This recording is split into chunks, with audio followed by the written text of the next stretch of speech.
It's Grow TV, where we grow together and learn about God. Hey friends, and welcome to Grow TV. I'm Stacy, and lately I've been into flowers. The closer you look, the more things you see. I wish a flower could talk. They tell you so much about people just stopping to stare. So let's play a game called Flower Talk just for fun.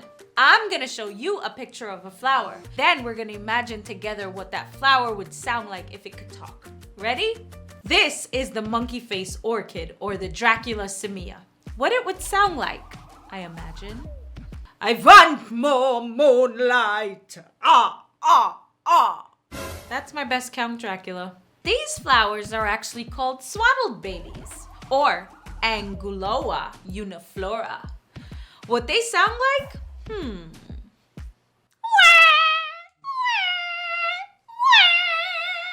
This is called a parrot flower. What might it sound like? Hey, Stacy, what are you doing? Hey, Stacy, what are you doing? That's what I asked you. That's what I asked you. Why are you doing that? Why are you doing that? Okay. Okay. This has been Flower Talk. It must be frustrating being a flower, not even being able to share how you're feeling. That would be hard, especially when things aren't going well or when you're hurting. For sure.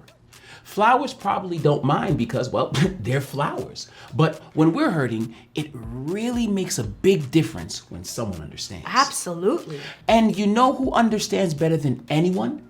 Jesus. Jesus was no stranger to hurt. If anything, he experienced more pain than any of us would ever go through. I know, and to think he went through all of that for us. Exactly. Do you remember that story about Jesus from Matthew 26? Well, he had just finished having a dinner with his closest friends, right? It was the last meal that he would have with them. This was because something terrible was about to happen. One of Jesus' closest friends was about to turn against him, which would lead Jesus to be arrested and eventually crucified. Betrayed by a friend and then sentenced to death? Oh, it's too much. Before this happened, Jesus took Peter, James, and John, 3 of his closest friends, to a place to pray. That makes sense.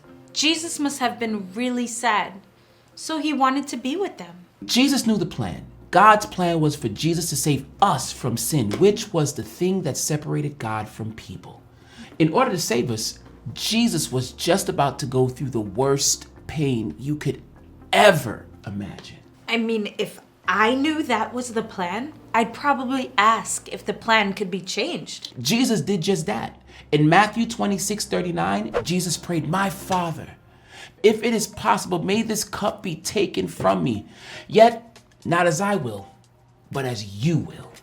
Not as I will, but as you will. That must have been very hard to say. I'm glad Jesus' friends were there for him. Well, actually, after praying for a while, Jesus found Peter, James, and John sleeping. Jesus was sad and upset. Jesus hoped that they would stay up and pray too. Jesus prayed the same prayer for a second time and a third time. And after each time, Jesus came back to find his tired friends sleeping. He must have felt so alone. Right. After praying the third time, Jesus was arrested by soldiers and taken away.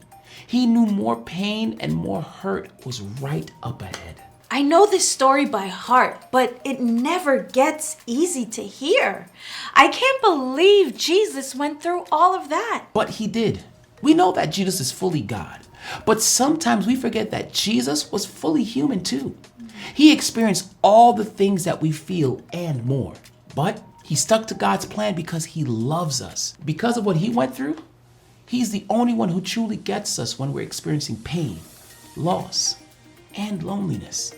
Jesus understands when we're hurting. When I think about Jesus praying in the garden while his friends dozed off and then learned about the pain he suffered on the cross, it makes me think that my problems are nothing compared to all of that. But that's the thing.